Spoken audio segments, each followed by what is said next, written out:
On today's episode of the Mark Titus Show, it is a very special show. It is 15 years in the making, I would say. Evan Turner is joining me, my former teammate at Ohio State for 3 years, a guy who I will be linked to for the rest of my life. So for those of you who may not know, you might be new to my world. Evan and I, like I just said, were teammates at Ohio State for 3 years. I have my entire career basically because of Evan. I have my career because of two people. One, Greg Oden. I was friends with him when I was young, and I rode his coattails all the way to Ohio State. Then when Greg Oden went to the NBA, I had to find new coattails to ride. Those were the coattails of Evan Turner, who went on to become the National Player of the Year my senior year, 2010 at Ohio State. We were a 2 seed in the tournament. We got upset by Tennessee in the Sweet 16. Evan was incredible that year, but I got the career I have today because I started a blog back at Ohio State where I would write stories about being on the team and just give people inside access to the locker room at Ohio State, which at the time was a novel concept. And most of my stories, or the stories that people cared about most, were about Evan Turner because he was the best player in the country. So I would write about Evan. Evan would hate it. Evan hated me. I hated him. But did we really hate each other? Did we not hate each other? I never really knew. I don't think he really ever knew. And the people that read my blog and followed the both of us, they, for 15 years now, have never really understood. So I'm in Chicago, obviously, now. Evan is a Chicago native. He splits time between Chicago and Columbus. And he was in Chicago, and I still talk to Evan all the time. We still text each other all the time. We still, you'll see at the interview what our relationship's like. But I don't know. I hit him up. I was like, dude, you should come on the show, because it dawned on me for all the years that I've been talking about Evan and telling stories that maybe he didn't want out there, or just talking about like my relationship with him, everything else. I've never had Evan on one of my shows. This is the first time Evan and I publicly have ever talked. This is the first time anyone will ever see what our relationship is actually like, and this is why it's my favorite interview I've ever done, my favorite podcast I've ever done, because I get asked, when people want to talk to me at bars and people bump into me and they ask me all sorts of stuff. What are the part of my take guys like, and what are Greg Oden and that this, that, and the other. I still to this day get asked more about Evan Turner, and is Evan Turner really a dick, and do you actually hate him, more than I get asked about anything else.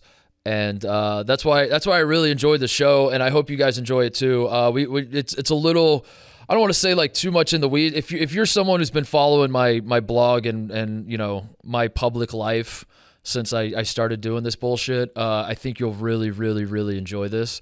And if you're not, I still think you'll enjoy it. It's just we were just two guys chopping it up about our time at Ohio State, being teammates together, and just kind of he told one story that I completely forgot about that had me laughing very, very hard. But Evan is the absolute best. We have not always seen eye to eye throughout our lives, but one of the cooler things about getting older is you get a better perspective, and I have certainly really, really grown to love Evan, and I enjoyed our conversation. So that's basically what the whole show is today. We ran long with the interview because there was a lot to talk about. I hope to have him on again. I mean, I would love to have him on more often, where we can talk about stuff other than just ourselves and our relationship with one another, because he's great. He's got his podcast going with Andre Iguodala, and launched something with Big Ten Network, and that he talked about a little bit on the show today. So without further ado, this is the first time Evan Turner, the villain, Evan the villain Turner, and me, Mark the Shark, I guess was the nickname I gave myself. First time we've ever done a show together in public. I hope you enjoy our conversation. All right, this is an interview 15 years in the making. Yeah, 15 years. I think it was October 2008 is when I launched my blog, and the man sitting on the other side of the room, Evan Turner, and I became forever entwined in our stories. I still, Evan, to this day, like this is the number one. I don't get asked about Greg. I don't get asked about Mike. All I get asked about is, do you and Evan Turner hate each other? Did you really hate each other? I have told the story a million times. I literally wrote a book about it. I will give you the platform. What is our backstory, and do we hate each other? I feel like, so I get the same question all the time too, and I'm like, bro, I don't hate Mark Titus. And I always say this every time. I'm like, every time I've been disrespectful to Mark Titus, I always say shout out Dollar Bill. Yeah, you do. You always shout out my dad. Yeah, I say shout out Dollar Bill. So I felt, to a certain extent, there's certain people you meet where it's a love-hate relationship where it only works that way. And I think, Titus, when you have a love-hate relationship, you can't point and say who's a victim, or who's the dick, and who's the dick. You know what I mean?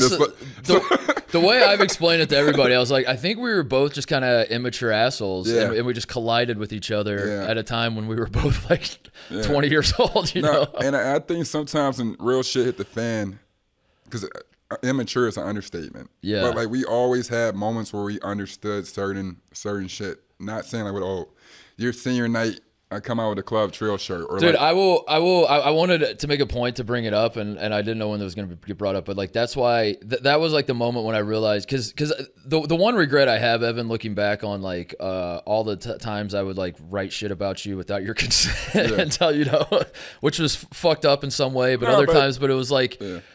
I don't regret all of it, but some of it I'm like, you know. No, you can be fucked with. I think one thing that occurs is I even tell people I'm sensitive.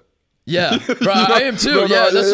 Ironically enough, I am too. Yeah, very sensitive. So, but I like I don't know what it was, but like when I look back on everything, and I the one thing I regretted the most was I remember using the word bipolar to describe you, and I got like I don't remember if it was in my book or like in a blog I wrote, but I wrote something about like Evan was dealing with Evan is like. I think he's like bipolar, and that was the word I used, and I meant it like in a colloquial, just kind of like I meant it in like a hot and cold way, where it's like I definitely am. No, it's like 1,000%. I work on it every day and just like walk in and smile. Yeah. But there were days where you and I just out of nowhere would like team up, and it was like you and I were terrorizing the rest of the team in the locker room. Yeah. And then I would go home and I'd be like, Evan and I are tight, maybe. I think like maybe this is where we've turned a corner. And then the next day you're like swinging at me at practice or something, you know? And I'm like, no. So I remember I used the word bipolar to describe you, and I just meant it in like a hot and cold way. And then I got like basically aggregated where people said like I like diagnosed you as like bipolar, like you have bipolar disorder or something. Yeah. And I remember like going through that where I was like, fuck, dude, like I can't say this stuff about like I didn't mean for that to be what was out. So I regret that, but then like I just mentioned that to say like the hot and cold nature of our relationship. But when you showed up at senior night wearing the club trail shirt, I was like, that's a guy I'll fuck with forever. That was a guy that like whether I talk to him for 15 years or not, or wherever our relationship goes, I could not talk to Evan for 50 years, and if I bump into him, I will always like have a special place, because like that was that showed me that you're just like an awesome dude. Yeah, no. At the same time too, whether you think so or not, sports is a mug, bro. It's a motherfucker. So when you break it down, like when you go through the trenches in the war with people, and like I always just say with athletes, we're able to push ourselves to certain limits and compete. Or like if I meet a guy that played college sports or met somebody that did like, I know the discipline level is somewhat common in a certain area, and we somewhat relate. And I think one thing that makes it so tough, and what you done was unbelievable, which is why I always respected it, but to speak to non-athletes, you know what I mean, about like, and not me, but quote unquote a superhuman or whatever, like when people nitpick or want to look for what's wrong with them, it's going to snowball into some shit. And when I hit my rookie year, and it was going like through pure hell, and people are trying to like to diagnose me. That's what I mean. Went back to that was coming back to me, and I was like, that's not what I wasn't trying to do that. I was just trying to. I was just trying to be like a 20-year-old shithead. That, like what I was doing. The whole point of the blog to me was like, when we would get in the, as you know, we're on the team bus, we're in the team hotel, we're all just like bullshitting with each other, and I just thought like this is fun. I honest to God like was just trying to like speak to my friends and family almost, where I was like, this is like fun. These are the funny characters on my team, and it was always like fun and lighthearted, and we're busting balls and all that sort of thing. And as they get older, of course, I'm like, that might have been fucked up to like say some of these, and I start to I dwell on it, but then it's but we were 20, bro. So that's what I'm saying. When you add it up, and I think one thing that you said during that time, because even when we were 20, and I'm like, bro, what do you do after? And this is amazing. The John Mayer Facebook. Oh yeah. Message where I got like 18,000 messages. Oh yeah. From the John Mayer line, which that was a hilarious. What did it remind me what that was? It was like You know, I used to love John Mayer, and I think well, the funniest thing now is like I might be the biggest John Mayer fan in the world. Yo, he's now. John Slayer to say the least. Yeah, he's a man. And I remember, I think you and Danny Joe found out about it, so I think you put on your blog like, "Yo, we want to mess with ET. Let's." I forgot what John. Oh, it was like reply to your Facebook with John Mayer lyrics. Yeah, and literally, and I'll go through my messages, and I'm like, bro, why? What the fuck? Like. Does somebody, like, what is going on? I thought that was pretty impressive.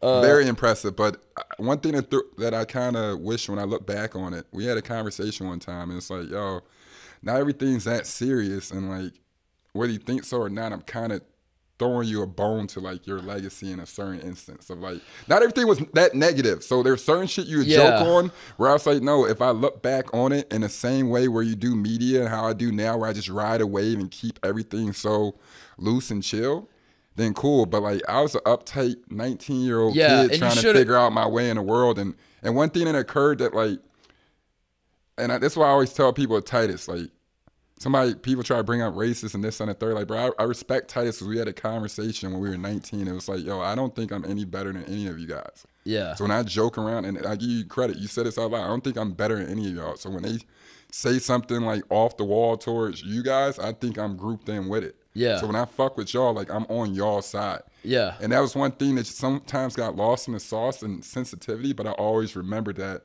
in that sense. And I used to be like, damn, I wish we could have, Dumb and Dumbered it a little bit. I know, better. That's what I mean. Like the time when I look back on it, there were like a few instances where you and I would like tag team it, and I was like, dude, why did we not just do this all the time? Like we could have like, for as big as this whole thing got, as big as our relationship was, we could have made it so much bigger if we like actually joined forces and.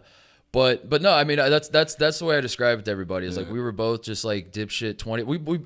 We had in the same way you're sensitive, I was sensitive. I had an immense amount of insecurity, and all of the the whole blog was just like I suck at basketball and I can't process it. Like it was like I'm used to being good. And that's real. No, and that's and I'm having an identity crisis because my entire life I was good at basketball, and now I'm dog shit at basketball, and like I don't know what to do about it. So like I just have to make fun of myself, and I always rationalize like ripping on you guys or telling like I always and whether it's fair or not, this was always what 19-year-old 20-year-old me told myself was that I'm making fun of myself just as much if not more than I'm making fun of all the other guys.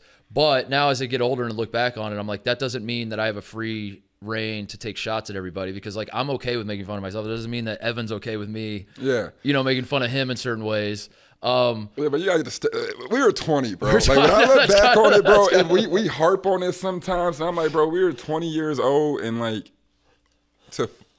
you gotta be able to fuck up there. Like I know that's what I mean. There were some moments that were hilarious, bro. Like the water balloons, there were certain moments where I'm like, bro, as much as people think it's funny, but like Club Trill is getting fucked up just as much as he. It was, yeah.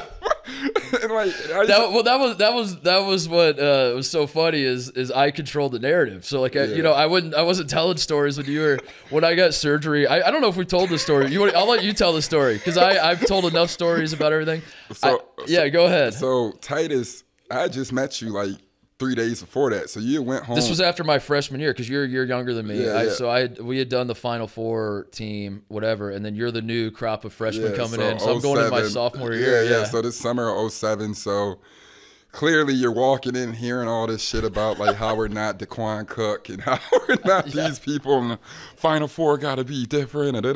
So I keep hearing the legend of Mark Titus. I'm like, okay, so when is Titus coming back to do 6 a.m. miles and 6 a.m. sand work? Because for whatever reason, that fucker's... My last act before I left campus was the pep rally after we'd gone to the Final Four, and I announced that I was coming back because everyone was chanting one more year. So I did that, and then I went back home to Hendricks County, and no one saw me or heard from me for like 3 months. Yeah, so then you come back, apparently, we're about to take a shower, pause, and you got these big gargantuan balls, like literally like, bro, they're like pineapple balls, right? So Mark, mind you, we're 19 or 20. So like Mark is a sicko. We're all sickos. So Mark's like in the shower. I'm like, bro, dude brought like a fucking sack of something in the shower, bro. Like, Buddy's sitting with a pineapple. Like, something weird going on over there, right? so like, when we realized that we like are kind of chilling, so bro, I just had what was it, testes? I had this is the true story. Is I had Doc LeMay, right? Oh, shout out Doc LeMay. Doc LeMay was doing a physical on me. And they were checking for a hernia, and he found I had like lumps in my balls. That's crazy. It wasn't cancer. What it was varicocele is what it's called, where it was like, you know, like old people get like veins on their legs and shit, like when their veins start getting big. Yeah. I had that in my balls, and my veins were basically like wrapping around my balls. And he was doing a physical on me, and he goes, do you want to have a family someday? And I was like, yeah, I would like to. And he's like, well, you might want to get this fixed because like if your veins like wrap around your vas deferens or whatever, like you might be sterile. It's like it's a concern. Like that's basically what he told me. That's crazy. And I was like, will the school pay for it? He's like, yeah, the school will pay for it. So I was like, all right, I'm gonna get a surgery. So I basically got ball surgery, and then I came back. You came back with like and 8 pounds of balls. Swollen. Yeah. So when Titus. You had to wear like some weird compression. Dude, I had to wear like 3 compression shorts. Yeah, it was like it was. It sounds crazy, but it was like a thing in a locker room. Like, whoa! Yeah. So when the first practice, I show up with those balls. Yeah. So Titus starts getting into Titus mode, and clearly we start messing back with him. So what do we start? We started taking ice. Dude, I think you tried to tap me in the like. Everyone was trying to ball tap me the whole like, taking the whole ice time. and trying to hit your people were just throwing shit in my sack constantly. So this is Titus, and and we'll do the same thing. Titus goes from joking to legit being like, you know, I just had fucking ball surgery, and you motherfuckers is trying to pop them. I fucking hate all you motherfuckers. And like he's literally heated. I can't stand none of you motherfuckers. You're trying to bust my balls. And I'm like, bruh, this is crazy. Like, and I'm like, bro. And then, but this is a moment when all of you should have had your own blog, and you should have you should have been like, this sensitive ass bitch Titus. He'll rip on us all the time. And then, I think that was a moment where it made sense that we were going to go to the NIT after the Final Four. When you break down, because at one point Matta the whole year is like, can y'all like we can't even take half this shit serious because y'all are arguing over the dumbest shit every day. Why? So I assume most people listening and watching kind of know our backstory. If you don't, you figured it out by now that Evan and I were teammates at Ohio State for 3 years. Yep. We kind of got along, kind of didn't at times. More often than not, didn't. But why do you think that whatever the opposite of love at first sight was, it was kind of that with us? Yeah. Why was that? As you look back on it, why do you think because there were a lot of great players that came into Ohio State when they're like you and uniquely you were the one guy that like I couldn't because like Zis Serakopoulos is an example. Zis is a big Z Greek dude doesn't really he didn't really like understand American humor quite as much, and like I would be super sarcastic with him and I would fuck with him all the time, and I remember him at different times, like just saying straight to my face, like, I do not think I like you. You know, like, he would just say like that. Can I tell you something? What? I don't like Mark. I don't like Mark. I remember and he said it to me. I started dying laughing. I'm like, bro, Mark ain't the person you did. Yeah, but then I eventually like won Z over because I one of the things I used to do with Z is I would ask him the dumbest shit about Greece, where I was like, we'd just be eating dinner and I'd be like, do you guys have silverware in Greece? Or like, he's like, what do you think Greece is? Do you think Greece is?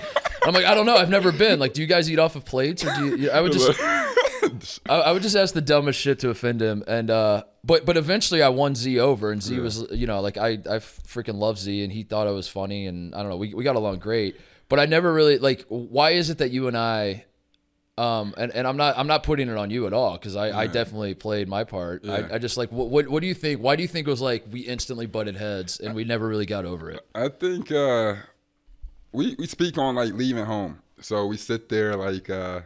I was 18 in a new environment. Yeah. And, I think a lot of times when you sit there, people handle things differently. So you might show up and be comfortable. I came from a mentality where it's a survival mode. Yeah. So like when I don't have anything familiar or like uncomfortable, what do? You know me as well as anything. Somebody call those anxiety moments. What do? I start swinging like a motherfucker. Yeah, yeah. Like, do you understand what I'm saying? And I think when I went to college, I went to certain spaces and stuff, and you have to, adapt on your own. And like you said, like you went from being a big basketball star to going to 60,000 students and restarting at the bottom. Yeah. Like just from going to being a toast of your town. And you're an out-of-state kid, so you're coming from Illinois, where like if like people in Ohio, you had to like really be following basketball recruiting to know who you were. And like the random person in Ohio like didn't know who you were necessarily. Especially a year after Greg Oden. Yeah, right. Yeah. So, I think everybody had that hangover.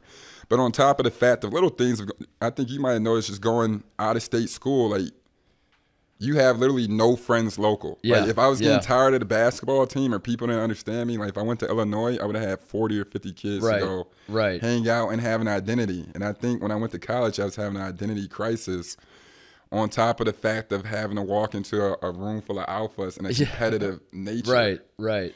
And the first time being off my mom's tit. You know what I mean? And that's just real talk. That's just real shit. And I think sometimes when you walk in rooms, you see who's, you don't want to be at the bottom.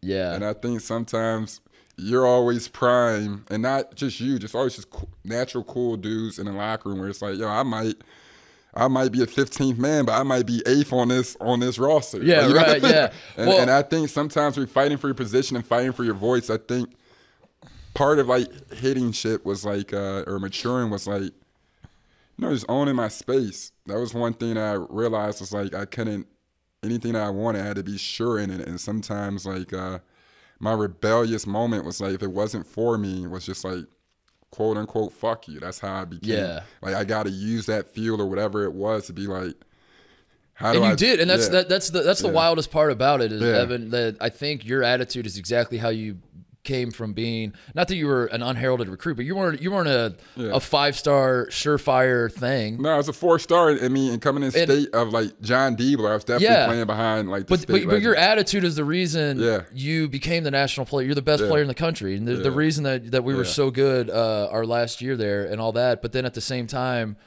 that's also what like drove me insane about you, because like I feel like your whole attitude was just like, I got this chip on my shoulder, I'm gonna use it to my advantage, and I'm gonna kill everybody and motherfuck everybody. And like I was like, hell yeah, man, this is awesome, because like you were so like, even out of the gate, your freshman year, I thought you were awesome. And sophomore year you were really like, but then by the time you were a junior, obviously you were All-American, but it felt like that was your attitude, but then like you couldn't turn it off, and then you'd come to the locker room and you were just like, fuck all of you as well. And we're like, whoa, Evan, we're on your team. Like, what do you, but like you just like, and I but to what you're saying, like it makes total sense. You're an out of state guy, and people don't remember that, or maybe they do, but like that's got to be weird for you to be stepping into a world where you're in the same recruiting class as John Diebler, who was.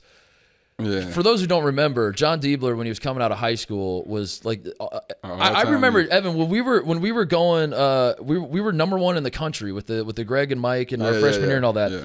I remember we were staying at the Blackwell the night before a game, maybe, and we wake up in the morning and go down for team breakfast. And like John Gross comes over with the newspaper, slaps it down in front of Thad, and he's like, 47 for Diebler last night. It looks like Diebler, And I remember sitting there like, we're the number 1 team. Like, who gives a fuck about this kid? Like down, this redneck up in northern Ohio scoring 47 in a high school game. And Daquan Cook is right. Yeah, like Daquan Cook. Like, look at this team around us. But that's who John was coming out of Ohio, and you're now in a recruiting class with him, stepping into a position where like all of Ohio wants John Diebler to be great. Who the hell is this Evan Turner kid? Yeah. Then meanwhile, the part that I'll take responsibility for is my attitude was I was insulated by Mike and Greg so much. As you should have. Everybody was. Yeah. Everybody was. Yeah. So I wasn't just on the Ohio State team. I had been like riding Greg's coattails, as you reminded me every day of my life.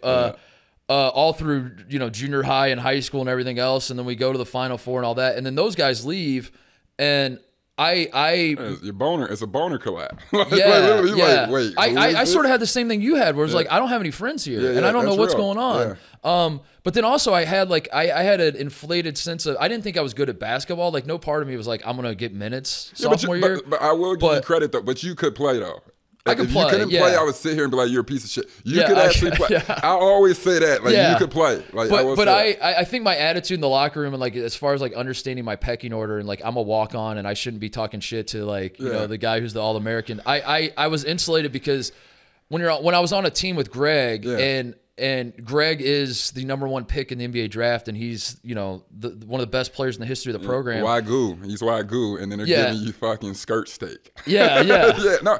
I mean, Jamar Butler felt the same way. But I was used to fucking with Greg all the time. And like, so in my mind, I was just used to a locker room environment where it's like, if I can pick on Greg and Mike and Daquan and all these dudes, why the fuck can I pick on Evan Turner? Like, who's Evan Turner to think that I can't make jokes at him? Yeah. But then now I see it, like, then I see it from your perspective, and you're showing up at Cambridge like, who the fuck is this walk-on that's like, you know, just coming up my neck out of nowhere? Yeah, and it's funny. My best friend on earth of 20-some years, who's my daughter's godfather, we met the exact same way.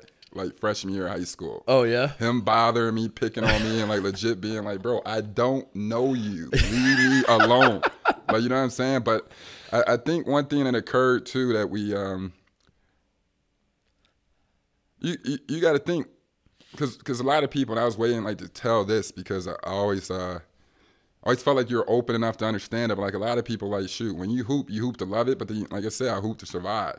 Mm-hmm. So when I went to college, like a chip on my shoulder, like whether people think so or not, like I was coming from like literally every day, like $2 in my pocket. Yeah. And sleep on like a 5-foot couch. Yeah. And then like my mom 3 years removed from having brain surgery, her job firing her, and me taking cold baths every morning. Like, yeah. And then like me not being mad or like taking out on people. But I remember having a convo with my mentor, and I just remember being like, yo, I'm tired of being broke as fuck.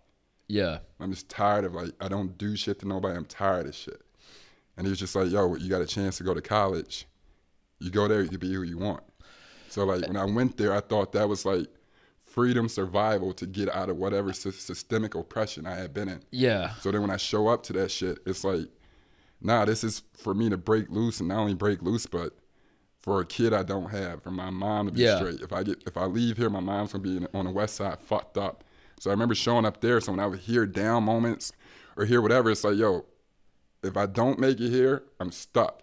So a lot of people don't understand when I took a fuck you moment or chip on my shoulder, sometimes I didn't recognize myself. But I was just like, I have to fight to get out this bitch. Yeah, it's not. And if you look back on it, some of that shit was like real with it, but it's like, to me, it's like, no, not saying I didn't have any other options, but no, this is my chance. Yeah. And that's like something that I certainly never, you know, like 21-year-old me, like never processed all of that about, because it wasn't just like I remember there were times like Othello, who I love dearly, and I don't necessarily know what Othello thinks about me, but oh no, he fucks with you. That's what I mean. I love, but I remember there were times where Othello kind of had. There was like a similar sort of deal where it was like, this isn't a fucking game to me. Like like where I would, because I don't know if it was my like, I think it was my understanding, like by the time I had gotten to college, I realized that I'm not going to the NBA. I'm not so basketball to me stopped being the tool to like, and it just sort of became like a fun side project, like a fun hobby for me. And I was like, I'm just going to fuck around for 4 years and then we'll see what happens next. And I wasn't mature enough to, so like I just brought that attitude to the locker room every day, and I wasn't mature enough to like step back and like, you know, put myself in your shoes where it's like, this isn't a fucking game to me. Like this is my livelihood, and like if I don't achieve the things that I'm here to achieve in this time frame, I have a very limited time frame to do it. My life will not be the same, and like I you know, and that's something that I deeply regret as I look back on it. But also, but you shouldn't even regret like you look, like sometimes people don't understand. My mom went to every game. She was on a $5 megabus from Columbus to Chicago. Or like I might call her at nighttime. I grew up on Surbank and Pulaski. We'll be sitting there like, yo, I'm just getting home from work. It's 10:30 at night. She's pushing a cart, no car. Like, so when I be at the crib and shit, I'm like, yo, I gotta get the fuck out of, like, before somebody does something to my mom.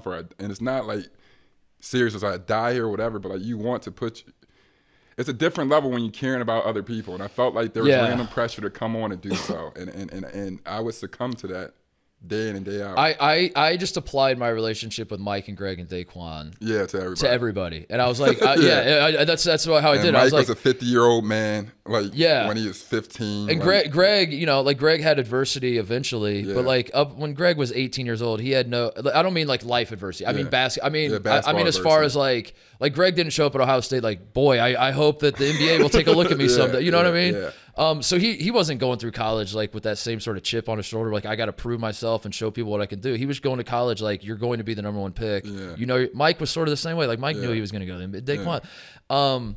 Where you were talented enough, but like, you know, you still had, like we said, like, you're a 4-star guy. It wasn't like no one was pointing at Evan Turner in high school saying that guy is definitely 100% going to be in the NBA. So you kind of had to, and I just applied. I was like, all right, so Mike, Greg, and Daquan, this is how like I can joke with them about this shit. I can say this about this shit. So a guy like Othello, a guy like Evan, a guy, you know, I'm sure I can do the same to them. And then like when I would get resistance, I was like, damn, these guys are kind of assholes. Instead of like, you know, reflecting on it and being like, or maybe Mark, maybe not everybody's the same. I don't know. Like maybe that's the takeaway you should have. No, but I feel like that shit. I think about it a million times. I've also told people this, but I mean that's the fun of being in college. Like you're supposed to make those mistakes. When we look back on it, even when I just never, you know, because we'll bump into each other and it'll be the biggest hug ever. Or like I'll sit there, people bring up Club Trail, and I guarantee you, if Mark saw you disrespecting me, he'd punch you. I would, yeah. So when I sit, I'm like, bro, I don't know what you think, but like Titus might be I one correct of you. everybody. Yeah, but I'm like, he's not one of you. Titus sure is. He's in the room with us. Like, if the fight breaks out, like I'm not on your side. I swear to God, I'm joining. And that's what I said. Like, if Titus was right here, I can legit have him punch you. And if somebody hit Titus, I would go literally right over. So I tell people that like this is like fight like brothers type of shit. Like this isn't a y'all thing. We were having a public argument and didn't realize y'all were listening. That's basically what it was. That's basically what it was. Yeah. And I learned some hard lessons about like the reach my blog had as well. Of just like, that shit was lit, bro. Like when you break it, that shit was like. Even in college, like even I'm like, bro, that shit is lame. Like chicks would hit me up and be like, you know, Mark Titus. I'm like, you talking about the motherfucker like right down the hall that is digging in his ass? Like, yeah, I know Titus. What about him? He's with the balloon balls? Yeah, like he's a genius. And I'm like, oh, but what you did in your reach, bro, and like I always say like the Club Trail thing should be in the rafters. You don't think so? Egelhoff. Okay, so I remember Egelhoff, director of basketball ops at Ohio State. Who's still there in the same role, by the way. He's a godfather of like he should be the next AD. I say this affectionately, but that man might be a cockroach. That like the whole university could blow up, and I know Dave Egelhoff will still be there. Or anytime you walk in a building, he's somehow like you'll see him within 3 minutes. Yeah, you'd be like in the bathroom, and be like, "What's going on?" I remember when I graduated, and the scoreboard, the scores table had like they got like the new scores table with the LEDs, and they could cycle through like a bunch of different shit. So like it would, you know, you'd be watching a game and it would say Ohio State basketball, 94 All-Americans, 23 first round, you know, 3 players that whatever it was, all these different stats. And I just remember saying to Dave, I was like, you're gonna put can I get like one viral video or like one best-selling book or anything like that? And Dave puts his hand on my shoulder and he goes, I tell you what, Mark, if you make the New York Times bestseller list with this book, we will put you on the thing. We'll put one New York Times best-selling author on the thing. And then I made the list and then I didn't get put on the thing, Evan. So oh, seriously? Yeah, isn't that fucked up? Oh, bro, we're about to raise. That was my rafters moment where I was like, oh my God, dude, I might actually get this. And then Dave was like, shit, I didn't think that was actually gonna happen. Well, as a guy who's currently in the rafters, I think you fit the criteria. You should put me. No, we should go back and rate. That's you know what we should do. You know what? That was a movement, bro. That was actually. You know what crazy. They should do is they should put it like you have your number retired in a massive banner. They should just get by a normal 8x11 sheet of paper. I'm into that. And put it right next to mine. I'm into that. And like you can't even see it. You have to like zoom it. Or you stitch the bottom. It's like that one little white part is Titus with the pineapple on it. No, it was. By the way, Dave, I'm fine. I never actually expected because the New York Times list, by the way, is like actually kind of easy to get on. That was more my when my publisher called and was like, I think you're on the New York Times or like you're on the list. I was like, God damn, that was kind of because we didn't even sell that many books, but but at the same time, bro, what you were doing is thorough. So like at the Ohio State, the basketball team doesn't get enough credit as it should. Like we just started recognizing everybody. Shout out to the Ohio State, but I'm just saying the football team is dominant. Like, call it that. But I'm very, for the record, I'm very, very fine with not being like this is. I actually do get uncomfortable, Evan. I get on when I get publicly like Holtman has been way too nice to me, and it like freaks me out. Like when I go back to practice and Coach Holt's like, you want to speak to the team? I'm like, I mean, I will, but like, what the fuck? I'm like, this is weird that I'm getting respect and like getting. So I'm totally fine with. I'm totally fine with it, but I appreciate you saying that. Like, because I really don't do well with accolades. I like being kind of the outsider that like gripes about how I don't ever get respect. But the second I get respect, I'm like, this is weird. Yeah, I'm the same way. Like, I don't want this. Ironically enough, like I just needed to know myself. Like I don't know where my trophies are. None of that. Like I'll kick that shit out the window. But like it's climbing that mountain. But I think like what you did, bro, like just me from like an enlarged testes having motherfuckers. To literally that blog when it first just started once to I meet people even doing beyond the Big Ten where like it's tons of minions that think they're you. The minions. Or they have like personalities like you, or it's like, yo, I could, make a splash outside. I mean, when you look at now there's a lot of knockoffs that can't get it right and keep trying to get it right that you're like, bro, let it go. But at the same time, like I think one thing that occurs is everybody wants to be related to. And you found a lot of people that feel relatable to you. That's what it was, And I don't know if they do know or not, but you're a very good basketball player. But I think like they would be upset if they saw you hoop and be like, "Wait, you're not one of us, motherfucker." Yeah. Well, that's why I think it resonated with people is because they thought like I did a good job of I have a persona that I am just like one of the boys. That's just, I could be on any college campus in the country and just pluck me from obscurity and throw me on the basketball team.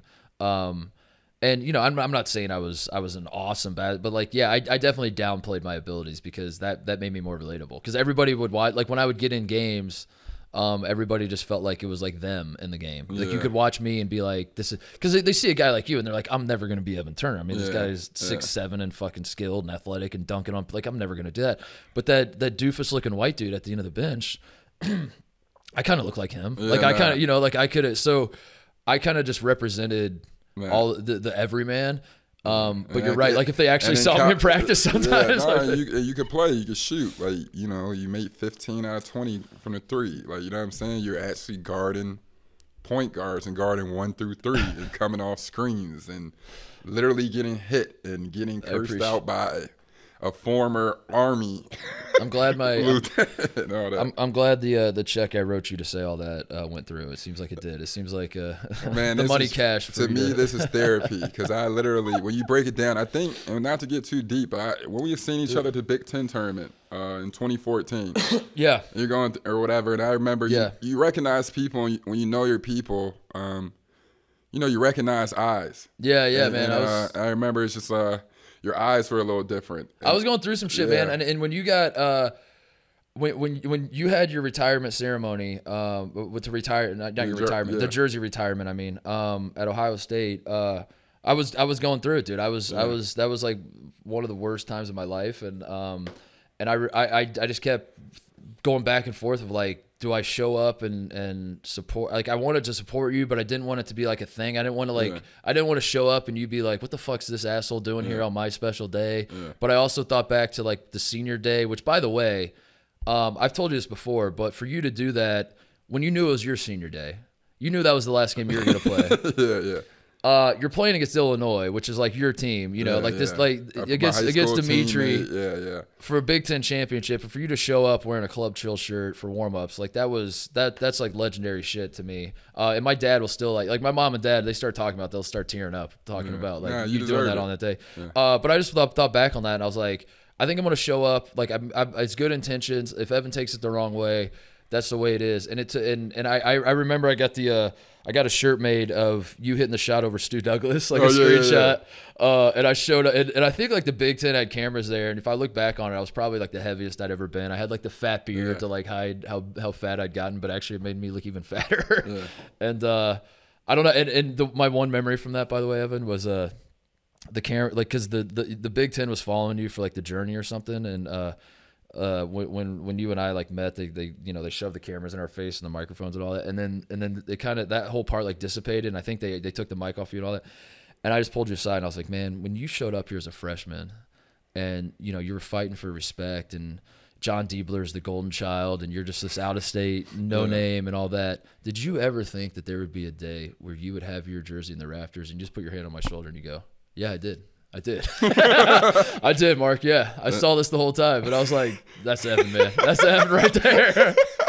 You're like, "Yeah, I did." I mean, you're like, "I'm not gonna lie to you, I did." Yeah. But that's what makes you, and because you weren't even because like, you weren't doing it for cameras or like being you're just like, yeah, like honest to God, this is what I was trying to tell you, motherfuckers, the whole time.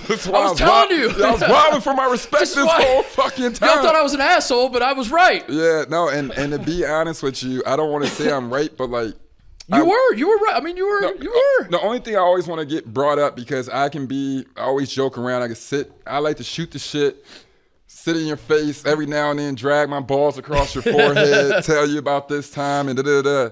But like the one thing that occurred that like I'll always say is like, I don't want to, forgive me for the arrogance and screaming when I knew I was right. Yeah. Even when you guys were right for saying like there's no fucking possible way. Yeah. But I mean, I feel like, at the same time, like, shit, I stay true to that because, like, you know, like, when it comes time to, like, believe in yourself, that's the only thing you know. Yeah. And, like, that was the only thing I was out there to believe in. And when I sat there, sometimes shit it gets lost in the sauce, but it's like, all right, I come back with a lot of humility. Because a lot of people come back like, fuck Matta, fuck you, fuck this person, you only believe in me. It was like, nah, like, it was a good scrap. We all charged it up, and I'm just glad the shit worked out beautiful. For what it's worth, you can lie detector this. I never doubted your basketball abilities, and I like you were, and I just based it off of like the guys I didn't want to guard in practice, like the guys, like because there were some dudes like I knew I was outmatched guarding everybody, but like. You know, as good as John was, like I could guard John a little bit. Like I know John's game. I'm not like scared to like. Of course he's gonna hit shots over me and make me look stupid. Will Buford was tough to guard. Will Buford's tough to guard. But the moment you got on campus, like I was like, "Fuck this!" Like there'd be a ball screen and someone would yell out switch, and I'm like, "No, don't say that." Yeah, then you're crossing me over, and like just when you cross me over, and I'm like, "All right, now shoot the goddamn ball, Evan. You already made the move." You're like, "Nope, here's another one," and I'm like, "Damn, what's going on here?" So like I knew that, you know, like you weren't like all American level obviously as a freshman coming in, like you weren't you know, but I could tell like right away. I was like, I don't want to guard this dude. But we had a conversation after Notre Dame when we won versus Notre Dame. Yeah. You're like, bro, you tried to squash the beef there in a little bit. You're like, bro, I don't get on your ass. Like, of course you're amazing, bro, but like. Try to be like a decent person or something people want to be around. I was like, fuck that shit. I was just like, get the fuck out my face. I'm competing. I think my mind. But it was real. What you told me was real, bro, because it could have been done in a different manner and it has been done in a different manner. I think I was just trying, like, whenever I would try to get through to you, it was just kind of like, we're all literally on your team. Like, I as much as I bust your balls and all that, like, there's nothing in the world I want more than for Evan Turner to kill it and John Diebler to kill it and Will Buford to kill it and David. Like, I want all of you guys to just be. I know my dream is dead. I know like I'm going nowhere with basketball. But you're killing shit. But I want all of you guys to be as good as you can be, and like that was always the part I think. Whenever there was consternation with you, and not even just me, but like sometimes when you know, coach would get on you and all that sort of thing. It was always from a place of like, Evan, we're trying to help. Like not help. Not that you need help, but it was like we're all trying to like push you up, and. And you were kind of like, fuck all that. I don't need the help. I can do this on my own. And you were right. You're right. Yeah, but also, you know what I mean? Like that was kind of the tug of war of. Yeah, and it sucks because I always come back to it. And I would reach out to John and Dave and them and Will. And I'm like, bro, and PJ and Dallas and all those guys. I'm like, bro, in college, I still talked to certain people from the team, but I knew how difficult I could be, especially in a competitive atmosphere. And I always say, like, bro, I wouldn't have been shit if it wasn't for like the patience of people around me. Like they, like I was in a competition matter, I would literally be ready to die out there. I would leave it all on the field. And sometimes I would do shit where there was no way to come back from by the time we hit the locker room. Well, it was three things. It was three things. Number one, everyone could pick up on that from you, that like you didn't talk the talk, you walked it, and you at a certain point, like you said, like you're an athlete, and like for as much as I mock like my abilities and all that, I am at my core an athlete, and like I think I'm a competitor, and I want to win, and I want to be tough and all that shit. So like if you are that way, and you were wired way more than I was to be that way, like you respect it, and you step into any environment, and even if everybody hates you, you can win them over by just compete, just being a hard-nosed motherfucker, which you were. So that was one of the reasons we all loved you. Number two, we all knew you were a good dude at heart, and we kind of like knew what was going on. Like there were times like because it would shine through every so often. Yeah, I let y'all call me Murr. Yeah, Murr. Yeah, that was that was amazing. I remember showing up to bowling, and I'm like, who the fuck is Murr? They're like, that's you. I'm like, why? That's the sound you make when you talk. Murr.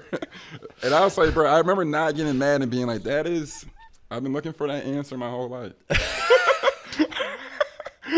But yeah, I mean, like we knew you were a good dude. And then number three, by the time you were a junior, you were so fucking good. Like we could, you were the team.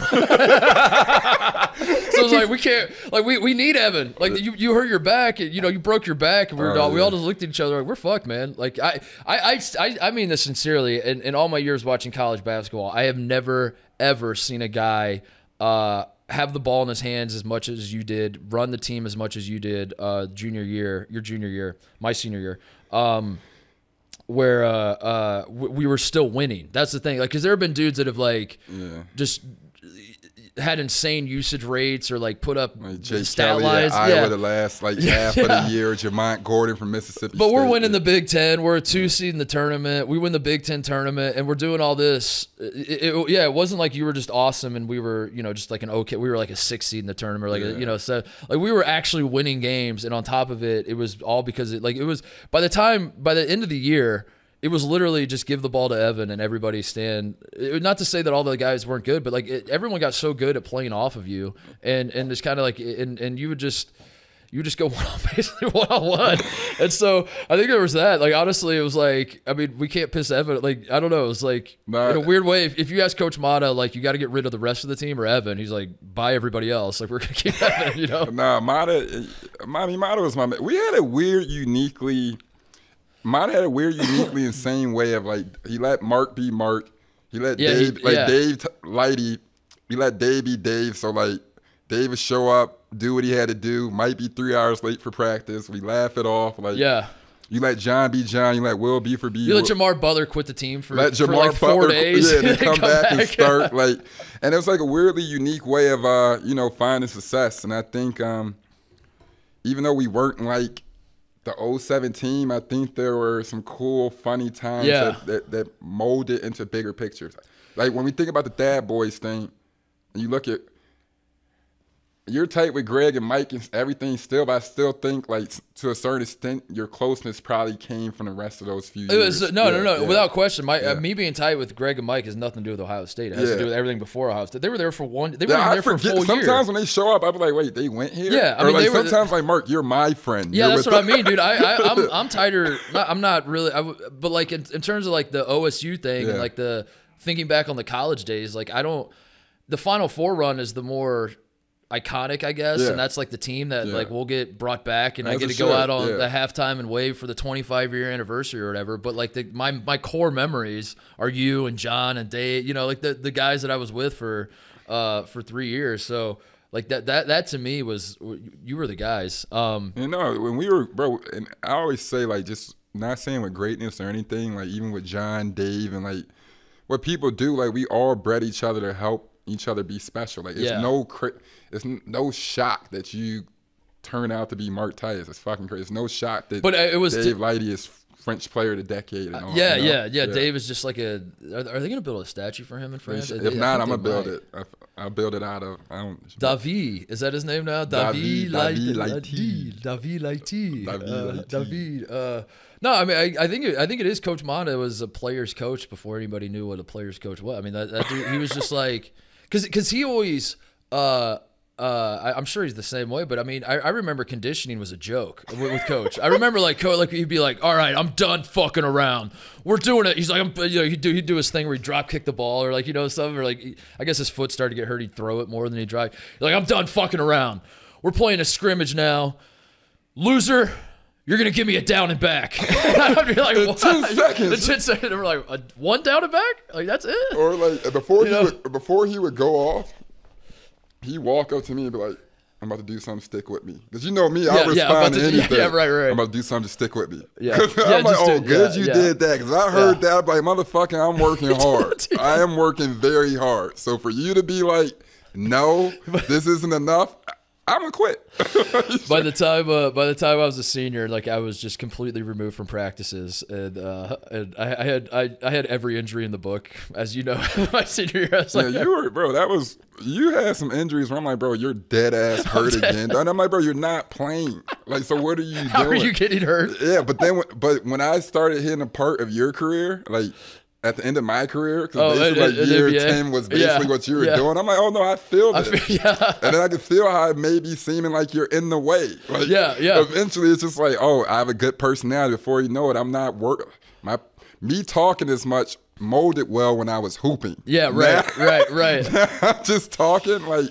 So I just started getting out of the way at practice, and I would literally just sit off on the side and talk to the managers for 2 hours and do nothing. But that, like, around those times, towards the tail end of senior year, it was when Coach would, he'd come over and do the exact same thing to me. He'd be like, watch this. And then he's like smiling. He's like, watch this. All right, you motherfuckers, I swear to you.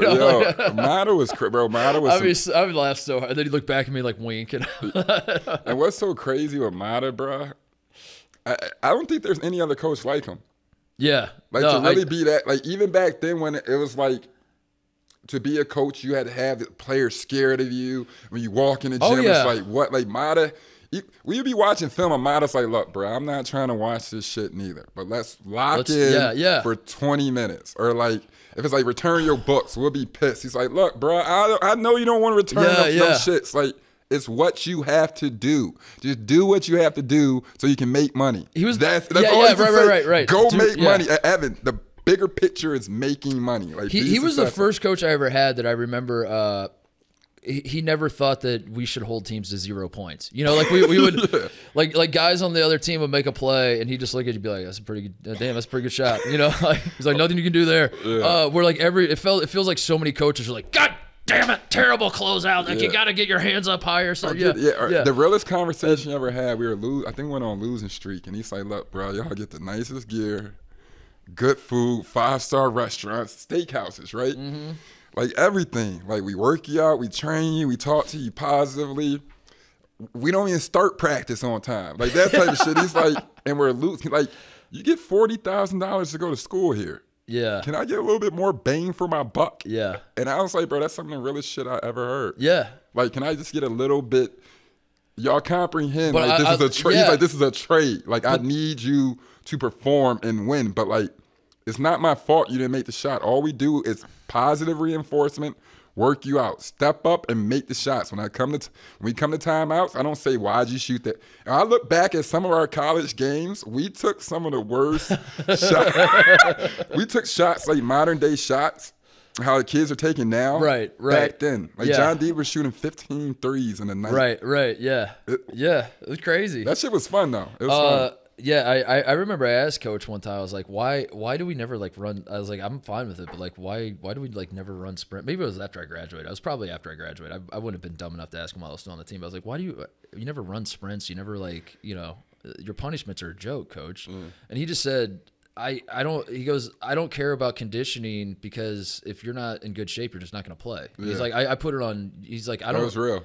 He's like, if you show up for the first game and you're out of shape, like, I just won't play you, and that's on you. And, like, he's like, we'll find somebody who can play. Yeah, that's real. Every Tuesday morning, 6 a.m. Yeah. Guards got to get, like, what, under 5:15, 5:30. Dude, you're triggering me now. You're triggering me now, Devin, you're triggering me. Bro, that was bro. It took, like, a few years. Once I left Ohio State, like, every Tuesday morning in the summer, I would wake up, like, shaking.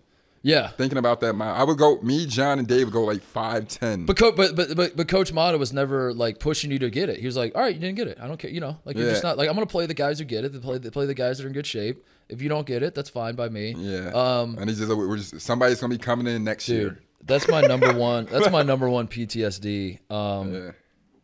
I ran the first time we did a mile. This was senior year. Do you know this story? I heard that story. Dude, I ran a 5:43. I busted my ass. I was so out of shape. Like I was perpetually out of shape, but I ran a 5:43, busted my ass. Because I think it was like guards had to do 5:30. Yeah, and the bigs centers had to do like 6 minutes. Yeah. That's stupid. Yeah. So I run a 5:43, and yeah, granted, like my natural position is probably 2 guard. But at this time, how you're walking when you walked on the field, you knew you weren't a sub 5:30. No, I'm not. I'm just saying, just looking at your body. No, dude, like, of course. I run a 5:43, but at that time, Evan, I was playing 4 in practice. That was what was fucked up about it. Like I was, I do because like there was a time where like the reason my body was like all over the place is because like every like 3 weeks the coaches would come to me and they would be like, all right, so Dallas rolled his ankle. We need a big man to like, you know. And I was like, or like Kyle Madsen, you know, had rolled his ankle. We need someone concussion for the 8th time. Yeah. Kyle got another concussion. We need you to guard Dallas in practice. I'm like, I'm 6'4". Dallas is 6'9" with like a 7'8" wingspan. And they're like, we don't have anybody else. We're not gonna make Evan guard Dallas. Like, you know. So I was like, all right, well, fuck. And then like I would just like eat a bunch, and, you know, like just try. Right. My version of bulking up was just having extra dessert. And also how we went about it. It was so relaxed atmosphere. It'd be like, hey, Titus is playing a 4. Let him eat everything. It'd be a big joke. And it'd be like, dude, they split Titus's eyebrow. I was playing Division I college basketball at like 227. I was like 6'4", 227, and I could bench press like 130 pounds. I was just like, but then, so it comes time for mile, and I'm guarding Dallas in practice every day. I run the 5:43, and I turned to Coach Rich, and I was like, I'm a big dude. I'm a big dude. I did it. I'm done. And he's like, you're a guard, bro. Like, I don't know what you're talking about. I heard you were defeated after that. Oh my God, I've never been so sad in my life. And he made me. They made me run it every single day before practice until I got it. I'm well into the season, Evan. We're like 6-1 on the season. I'm still before every practice running a mile. It got to a point where I was. I would just like purposely run like 9:30 miles because like I was like, I don't have any gas in the tank. I know I'm not gonna get it, so like I would. And it's OD. That was an OD push. That's an OD ass, bro. You damn near have to have a heart attack to do it. Yeah. So I just damn near shit myself every time I came across the line. There was once every like 8 days that I would actually try for it, and then the other days I was like, I know I'm not gonna do it, so like I'm not gonna try to kill myself to get the 5:30. And then it got to be so late in the year. Like in the calendar year, it started getting cold, and we stopped running it outside, and we started running it around at the club level in the Huntington Club, of the arena. And Coach Rich, I love him. I saw him in Maui last year when Arkansas was there. Body by Rich. I gave him a big hug. Love talking to him. Love his family. Nothing. I'm a Coach Rich guy forever, but like it's forever. Like I'll never get this out of my mind. And when I ran, he measures off the Huntington Club in the arena. I run a 5:28. I'm like, I like literally dive across the finish line. What'd I do? And he's like, he goes, you did it, 5:28. Because he was counting it down. He's like 5:25, 5:26, and I dive, and I was like, oh. He's like, I was like, I did it. He goes, you did it. We get in the elevator, we go down. I know I'm not gonna be able to do anything in practice because I'm so gassed, and I'm like, I don't care. I did it. I get this monkey off my back forever. We hit the bottom. The elevator hits the bottom. The doors open, and Rich just turns to me and he goes, you know what? I think I measured wrong. And he goes, y'all had to do an extra half lap, and he's like, I don't think you got it. And I was like, you're fucking with me. And he's like, no, man. And then the next day he shows me what he had measured and and he was technically right. Like he had measured, because it's not like on the track, it's just 4 laps, but in the around the arena it was like 13 and like 3/4 or something like that. So he told me he had measured wrong. He's like, you got to do it again. And when I tell you, I spent the next like month. Rich made you do it. I think there was shout out to Rich. Dude, there was a time where I walked. There was one time I literally walked. I was like, I'm like, fuck this forever. It was like Rich got a little sadistic with it, where he was he was getting his rocks off on like watching me. I believe it. And what's so, bro? That's crazy, bro. Bro, that's wild. Yo, and then.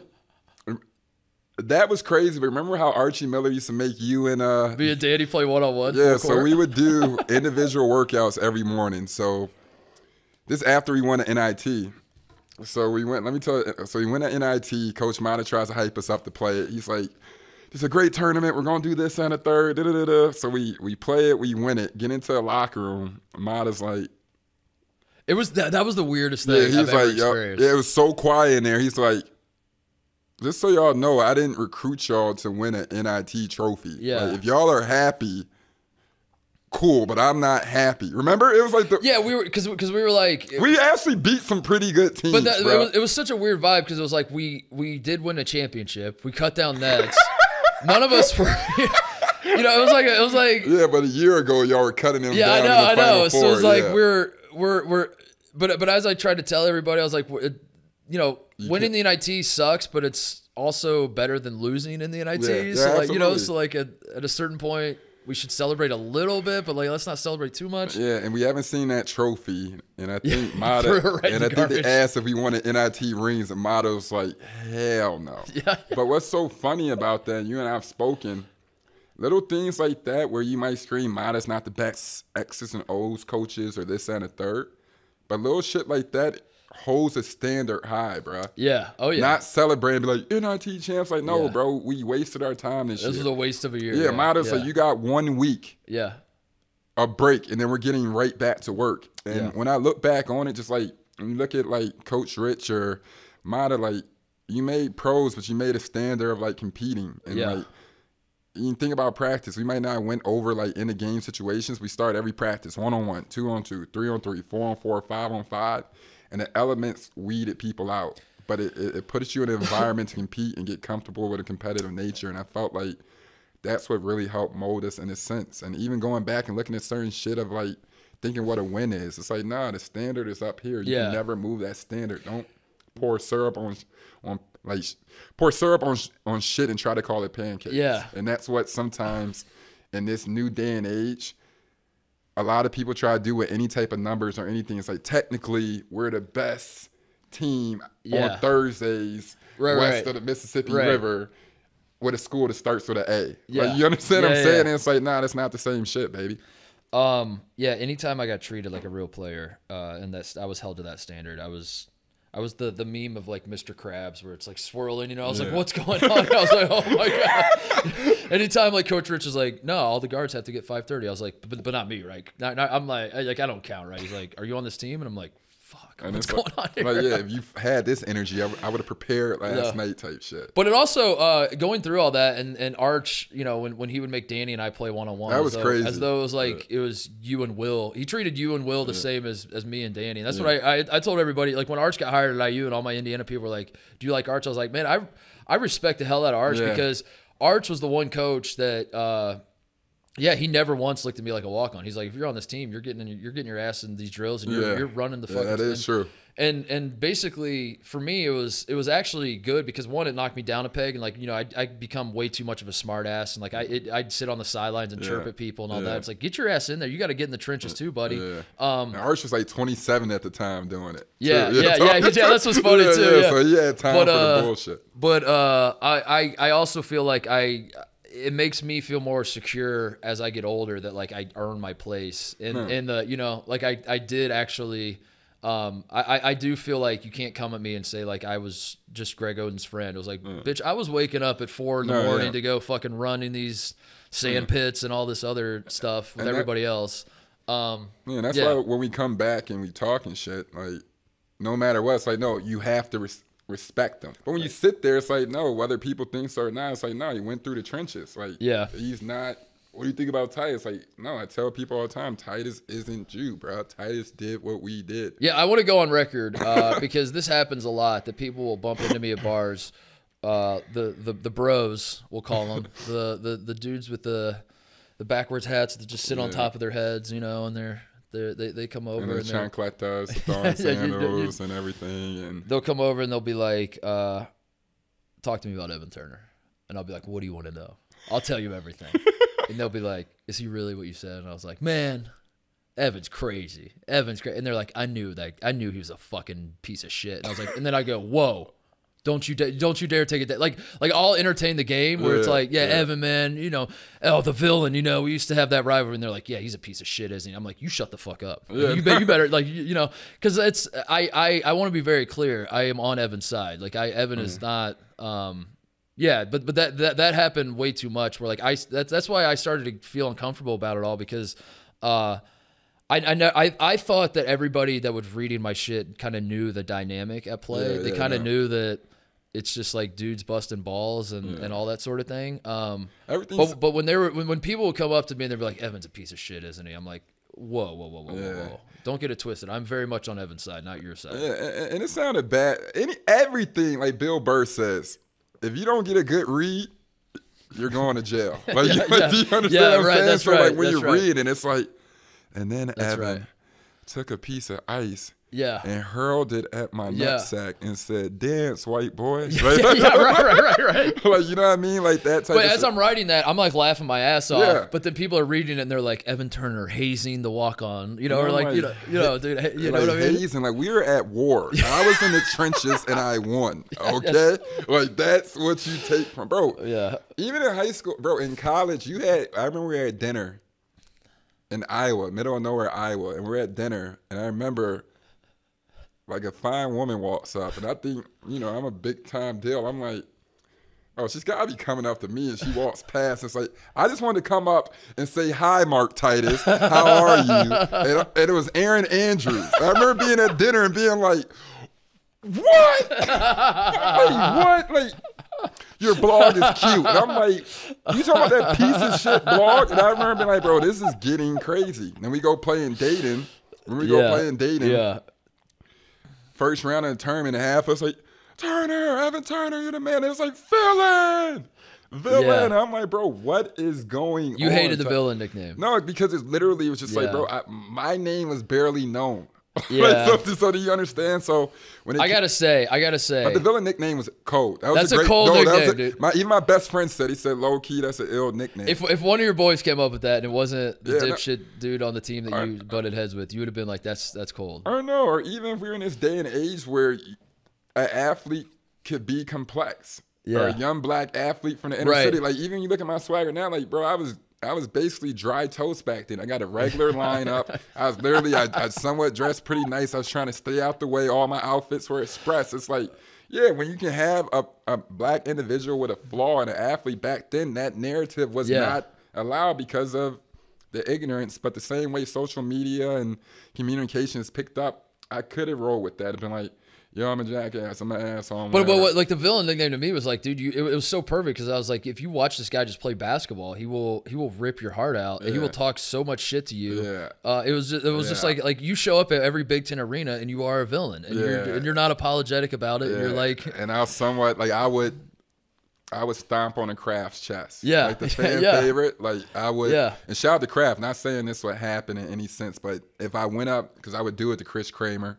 Shout out to Chris Kramer, but the golden child of those type of dudes, I would be like, "Oh, this is your boy." Yeah, that's what I mean. I would make an example, and I would have an evil laugh about tearing you up. But that's how your persona was to me, was that there were golden children of basketball, and then there were like guys like you that had like, you know, and I don't know, axe to grind. That's probably too harsh but a chip on your shoulder. That's the better way of saying it. Is just you did not come to Ohio State as the golden child. You were not even as your career progressed. You were not even the year you won National Player of the Year. John Wall was overshadowing you. Yeah. So like your whole deal was like, to prove I was alpha. John Wall's the hero. Evan Turner's the villain. He's gonna come fuck your shit up, and John Wall's gonna do the dance, love, do all this and the other. And I was a kid to be like, wait. And he's the marketable guy. Evan Turner's the guy that's averaging just absurd stat lines. Yeah, and it's like, damn, and it's like, wait, we didn't. And I was also a kid like, wait, we didn't write this storyline. We weren't planning for this storyline. Yeah. And John Diebler, unbelievable. Will Buford, like, unbelievable. Dave Lighty, unbelievable. I always say, like, if I were able to outdo those guys, that meant I was pretty good because those dudes were unbelievable. You know what I'm saying?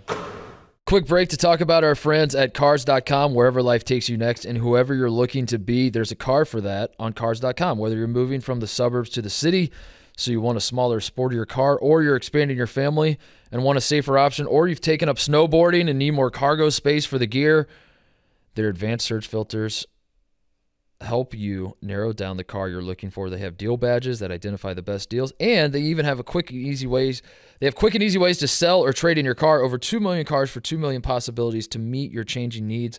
Up to 50,000 cars are added daily to cars.com, so you know that you will find a car that you love, a car that I am interested in. I've been talking about how I want to get a truck. I'm still in the process. We're doing some intel right now. I rode in one of my buddies. I think it was the Ford F-250. That thing is like a freaking living room on wheels. Now, this is the debate I have, and maybe I need cars.com to help me with this, because I ride in one of these things and I'm like, I need a truck this big. I don't even know what I need it for. I think this is how truck guys operate. You're just like, I need a massive truck. I'm not even really sure what it's for. But I was riding in that thing. I was like, this isn't even a car. This is like a freaking tank on the road. I need one of these. But then also, I live in a city where parking's a little hard to come by. So I don't know if I'll be able to squeeze it in there. They need filters for that's what I hope cars.com. I need to figure that out. That's why I'm going to use cars.com. I'm going to go to cars.com. I'm going to say this is what I need. I know that they're going to figure it out for me. But I got my eye on this F-250, which feels like way too much truck for a fraud like me. But I don't know. We'll see. Cars.com will help me. And they will help you find your next possibility on cars.com. Where to next? I want to talk to you about some stuff that that's not maybe reminiscing, but just like general, has nothing to do with me kind of stuff. Why didn't you go to Illinois? That's something that I think is fascinating just in general. Like that's like become like a meme for Illinois fans. Like why did the best Chicago players not go to Illinois? But why did you specifically? Because I had like 7 or 8 offers from the Big Ten. Yeah. Before I ever had Illinois. So to start my junior year, granted I didn't play varsity till junior year. So you went to a great high school though. St. Joe. So if you've seen Hoop Dreams, myself, Isaiah Thomas, Dimitri McCamey, Daryl Thomas, Daryl Cunningham, the Freeman family. We had a lot of great talent. You know, John Peoples that and you know one of the best coaches in state history. Gene Pingatore. So I went to a legendary school, and from there you had like a lot of recruits and people are recruiting. So like I said, by the time I started my junior year, I had offers from Wisconsin, Iowa, Minnesota, and like my home state school didn't come in till junior, like till. Was it because you were in the D Rose Eric Gordon class? Yeah, so right. D-Rose, so they thought they were getting both of those dudes. Was that why? Yeah, was that they thought like? I think it was something along those. I don't know if they thought I was good or I was a late bloomer, but he came during my springtime and offered me. But by that time, I had everybody. Yeah. So when I went on a couple of visits, I was kind of like. You take that person like seriously? Were you like, where the hell y'all been? This whole process? I kind of because it's up the road. So I'm getting like when you break it down, I'm getting scholarship offers from everybody else. Even Iowa was a top 10 school. Yeah. At the time with Jeff Horner and all those guys, and you know obviously you know when I'm sitting there to give me an offer, by the time I got the offer, it was just like the energy, the mirroring. Like no, I'm straight. Like I appreciate this offer, but like the same way you're saying like. You should take us into heavy consideration because it's Illinois. It's like you should take me into heavy consideration because I'm from Chicago. It's a two-way street. It's a two-way street. Yeah. So then when we're sitting there and the conversation was like, yo, we have Eric Gordon committed. Yeah. We're talking about bringing D Rose. So I'm like, damn, you're talking about bringing D Rose. That might work. Yeah. But then realistically, I'm like, shit, Eric Gordon was, like you said, Daquan Cook on steroids, basically. Yes. And Derrick Rose was arguably one of the best players I've ever seen in my life. So I'm like, where does that? How do I fit in? How do I fit in? And also, you don't have the D Rose. You don't have the D Rose commitment yet. And shout out to Bruce Weber. Yeah. But you know his personality is a little bit different. So when it came down to it, I met John Diebler, Dallas Lardell, and I think Kosta Koufis at NBA top 100. And that made you want to go to meeting those guys? Wow. Yeah. So I was around them. I'm kidding. I mean, size Costa, right? Yeah, I'm kidding. But when that was occurring, I was like, damn, that's going to be crazy. I think that'll work. Yeah. And to be honest with you, not duck the smoke. I knew Daquan Cook was going there, Greg Oden, and Mike. And in my head, I was just like, if I got to get to the league, I got to play versus these dudes every day. Yeah.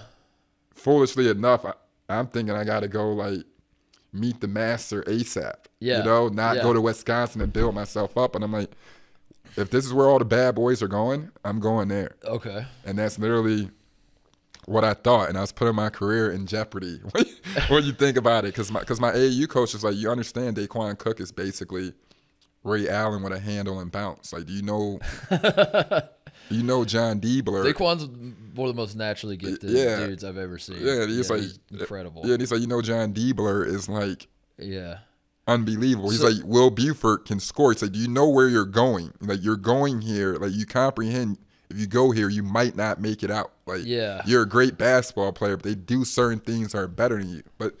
And my coach was just preparing me. He always had great confidence in me, but like, you know me, what's mine? Fuck you. Like you know what I mean? I'm like, that's, so these are the dudes, like, I'm going to go knock on your door and be like, where's your king? I'm here to die or I'm gonna kill him. and like, when people ask like what I'm like, and I never get to speak on, but that's literally what I'm like. Yeah, like, if you would have gone to Illinois, I don't know if it would have worked out. Like you would have found a way because you're you, but maybe you don't have that edge. No, iron sharpens iron. Maybe you're playing with Dimitri and you guys are boys, and like and then you got like your whole crew around you, and you got everyone's just blowing smoke up your ass at all times, and you think you're the No, for sure. And maybe like going to a place where like you have to earn it a little bit more. It helps you, I mean, and anything in life, anything worth having is worth working for. And unfortunately, like you say, that shit's just a fucking truth, bro, and it sucks. What's it like with Illinois fans? Did you get shit from Illinois fans? Do you still get shit from Illinois? Like, you're still a Chicago guy. You still are here all the time.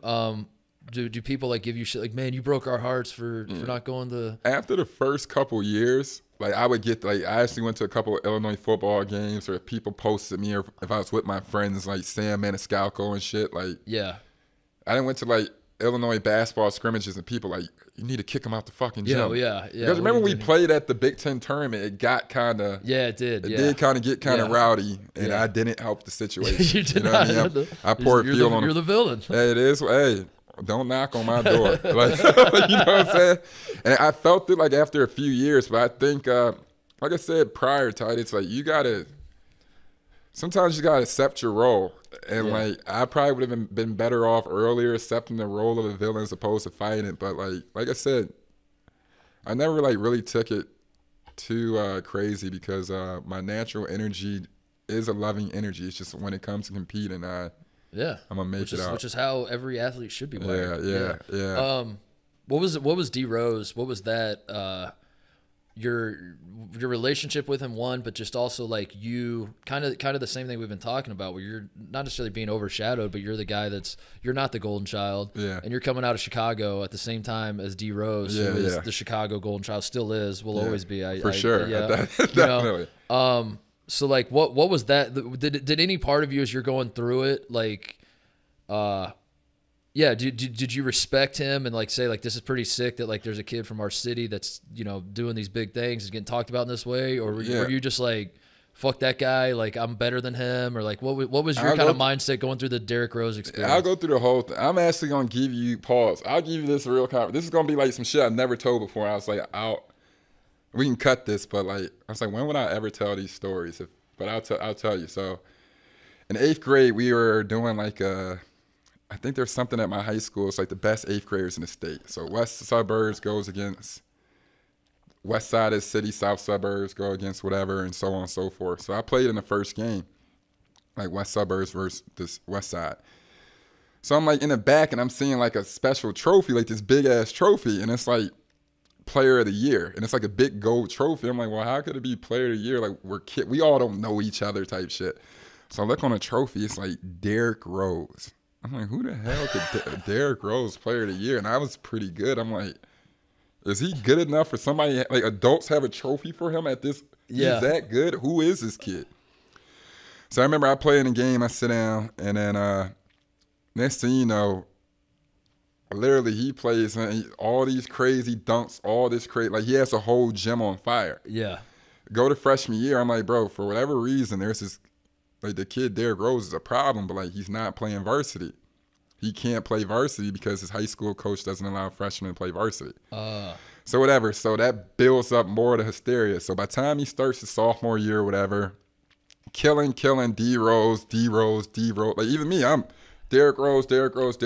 So as you get older, mind you, I'm only playing sophomores myself. As we start getting older, the elements start taking over, and I think like my junior year, I'm having a great year. I'm top 25. I'm moving into like the top rankings of like, you know, number 2 pick, number 1, like number 2 in the state, number 1. Demetrius number 2.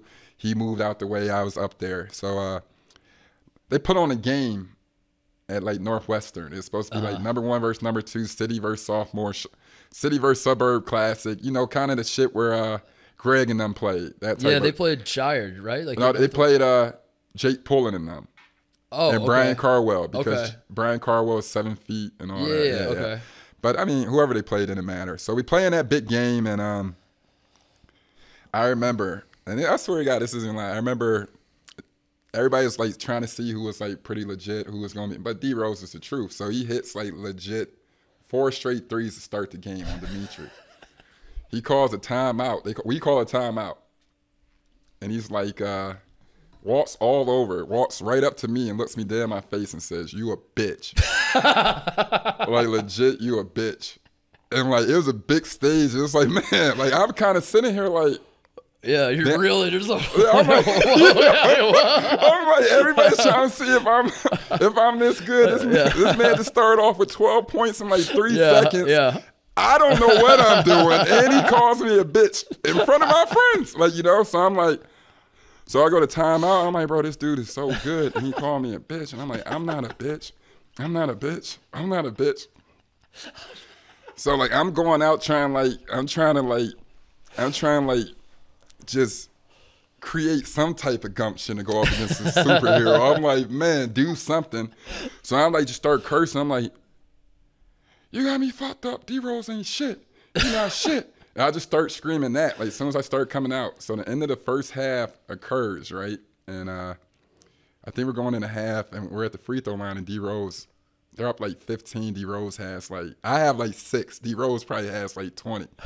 So he's at the line, and he's like, "Where you at?" I'm like, "What?" He's like, "Where you at?" "You ain't shit, boy." That's literally, so he's like, even more. I'm like, bro, this superhero is also like punking me. And you, to reiterate, you are a sophomore. You're a junior. No, I'm a senior. So now I'm a senior. So okay. This is and number 1 versus number 2. You're both seniors. Yeah. Okay. So mind you, I wasn't ever ready for him ever prior to that. Yeah. So I go into halftime. We come back. Long story short, I go at D Rose. I scored 25 straight. Right? Like literally all, and mind you, this is a high school game, so I probably scored like 23, 25 straight in like a 16-minute spurt. Yeah. So we both end up with 30. D Rose has to win. You could say that was the closest anybody ever came to competing versus D Rose. So the city was kind of on fire. You know me, I was talking shit. Yeah. It was like it was at Northwestern, 8,000 people there. So like, yeah. If someone went viral, that was the most that went viral in 07. So we play versus each other three weeks later to go down state. So mind you, I'm in the papers. Our argument gets to the papers or whatever, so everybody's waiting. So the game's at UIC. So mind you, it's like 12 or 13,000 people there. Mm-hmm. So like the whole city's there. So it was a go down state, and obviously we had a close game, but you know clearly the great D Rose reigned supreme, went on to beat us. Only team ever to win 2 straight state titles downstate. So I've always been on the side of being like, bro, that's Derrick Rose, that's that dude. But in between competing, somehow we came up with like some random fake beef. Or enough where I crossed the line where like there had been moments where we would just see each other like literally outside. Yeah. And we just walk right past each other. Really? And like we were like 22, 23. I remember when I played my my second year in the league, we're playing versus the Bulls. Yeah. And I come back to getting booed at home. Why? Because he showed the article of me beefing with D Rose 4 years prior. When you were 17. 17. You're 17 years old. And then when it came down to it, and this is how big of a deal D Rose is. I'm talking about every time I touch the ball, they booed. Like I'm talking about if I walk the streets, people are like, "Get the fuck out of here. Get the fuck out of here." Like, I'm talking about I'm at the movies with my mom. My mom, you know my mom, she almost swung on somebody. Like, we're at the movies, and dudes are in the movies like, "E.T., you shouldn't have said shit. You shouldn't have said shit." That's fucked up. As a resident of Chicago now, I am going to disavow all of that. And I'm going to say that I have the authority. I live here now. Yeah. I represent the city of Chicago. I think a lot of the city turns to me to say, Titus, how should we feel about something since you're a Chicago guy now? I'm gonna disavow all of this, and I'm gonna say anybody that gives you shit now is an asshole. You're a kid from Chicago. You're like an ultimate Chicago. You and D Rose are both great stories. Yeah. You should both be celebrated by the city, and you should both be. Yeah. That's insane. And also, like, of course you talk shit to each other. Of course there's like not a beef, but like there's a competition. There's a rivalry. This is how this works. This is all insane. And when you come, and also too, it's like a going out. This is part of our culture. You have to go outside. Like, do you understand? Like, somebody runs, and I'm not saying anything. I just comprehend you can't move back. And I remember, shout out to D Rose. I mean, literally, if you go back and look at the papers from 2011, it's gonna say war words, every article, everything. Yeah. So like, people don't talk about it, but think about wanting to grow up and be in Chicago and play for the Bulls. Yeah. Literally be a diehard Bulls fan. Literally think you could play anywhere because you're from the city of Chicago.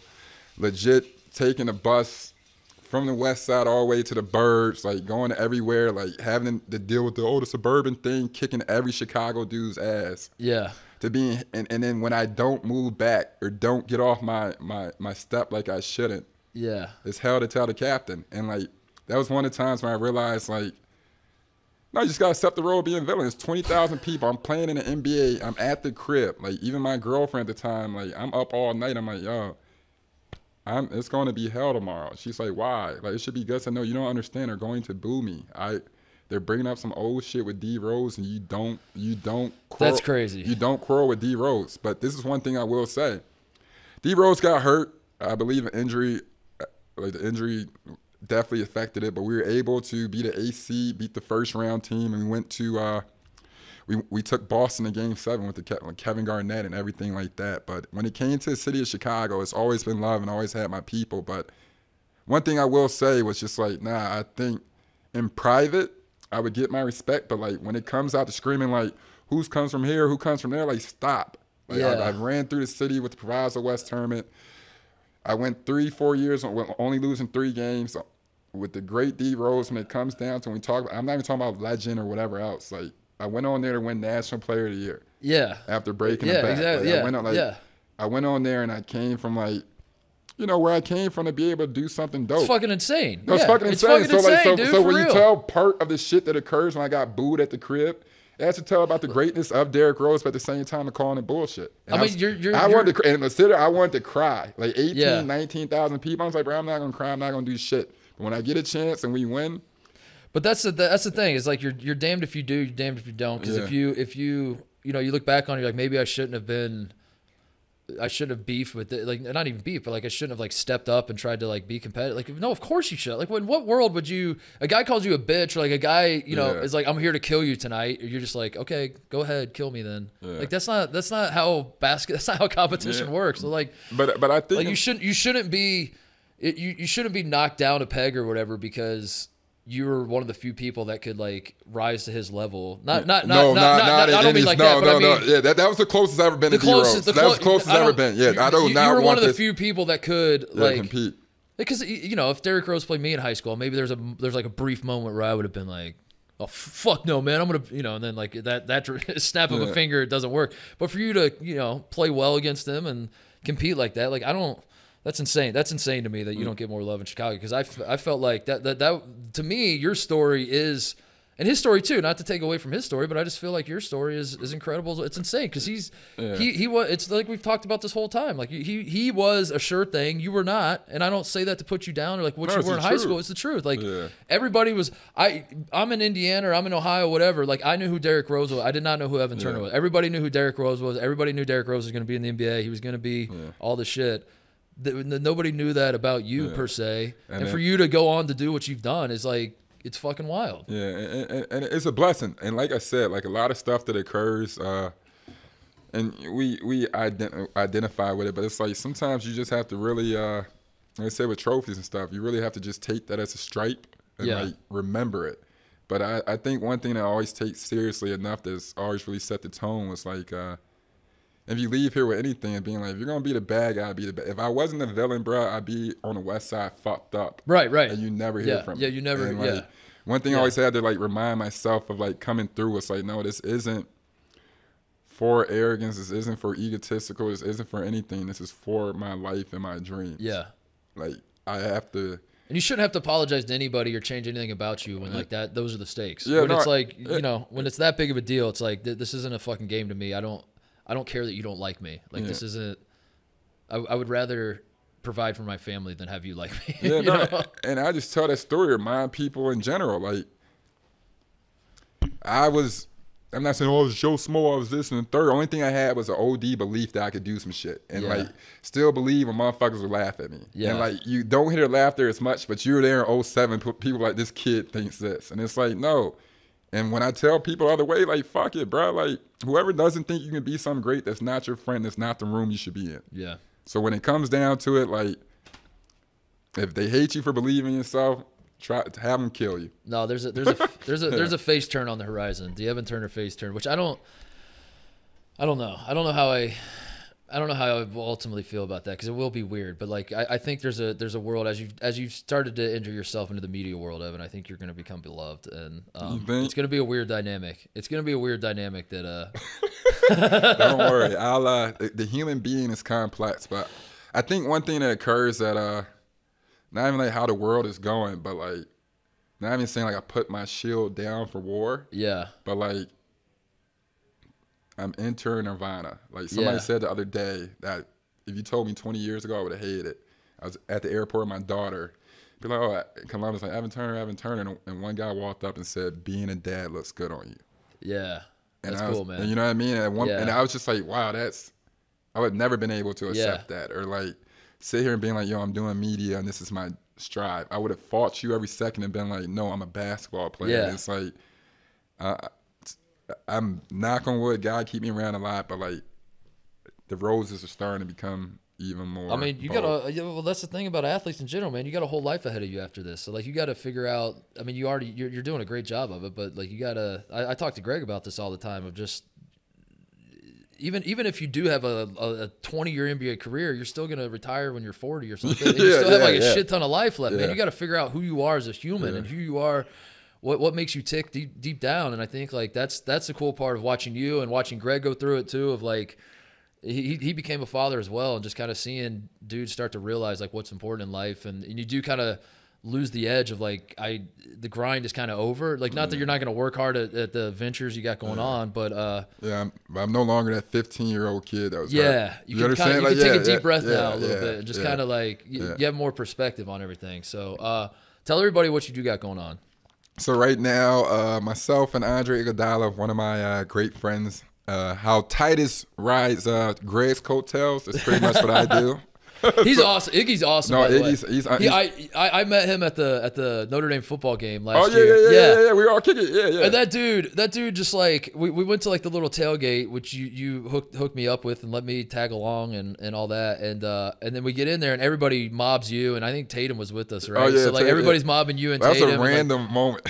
And Iggy's just kind of sitting off to the side, dude. And he treated me like I was like one of his best friends. Like he just talked to me about, he's like, so where are you from? What's your deal? Like all that sort of thing. And I was like, dude, this guy's the coolest guy ever. Yeah, Andre Iguodala is. I walked away from that like I think I'm the biggest Andre Iguodala fan in the world. And he's even more amazing than that, you know. And he's just such a good dude. And fortunately enough, we were fortunate to start a podcast called Point Forward. Great name. Great name. That's a great name. Something like I appreciate it. And we started our own production company as well called New Amendment, and from there we just been trying to produce sports content. So this past year, I started a media platform called Beyond the Big Ten that's comprised of former Big Ten athletes. Mm-hmm. So Jared Sullinger, Aaron Kraft, David Lighty, Jordan Taylor, Trevor Mbakwe, Nick Stauskas, like a lot of Stu Douglas.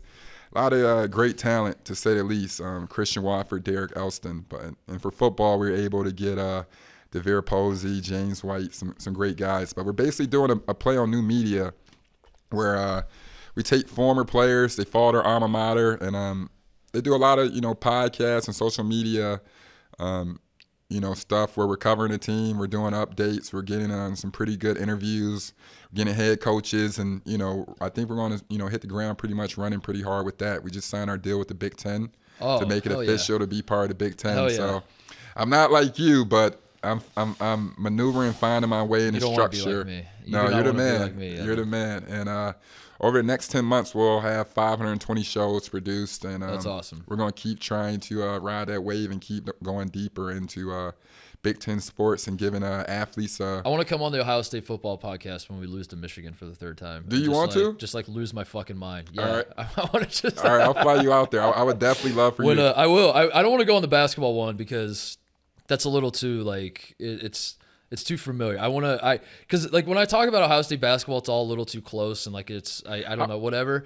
But when I'm watching the football team, I get so just unhinged. I get unhinged. Good and bad. Good and bad. Like when we're killing it, I'm starting to look at flights for national championships, like 3 months in advance. Yeah, I do someone's up when I was making bets on a football team. I'm like, bro, I don't know shit about football. And I'm invested. I was when we lost to Michigan, I personally fired Ryan Day. I was like, I got to figure out how I can use my power to fire Ryan Day. And then we played so well against Georgia and should have beat Georgia.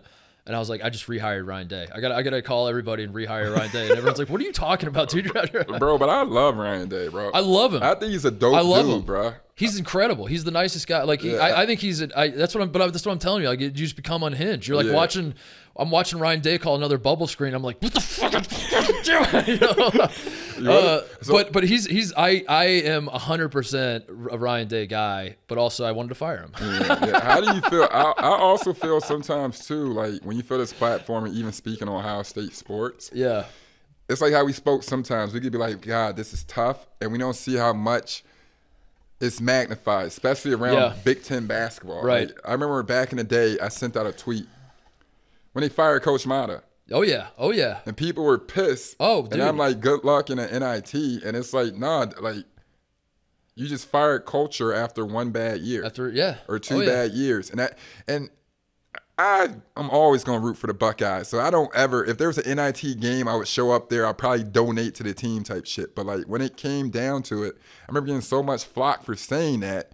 And then being like, do y'all want me to obviously be loyal to the school and the university, but at the same time, I was just speaking on like the right. Well, this dude made me a pro. This dude This is what I've tried to tell everybody is that like the whole reason I love Ohio State so much, and the whole reason I just like will fucking be a Buckeye forever. And like I showed up on a campus. I'd never even visited. I don't know if you knew this. I never once stepped foot on Ohio State's campus until I moved into my dorm. That was the first time.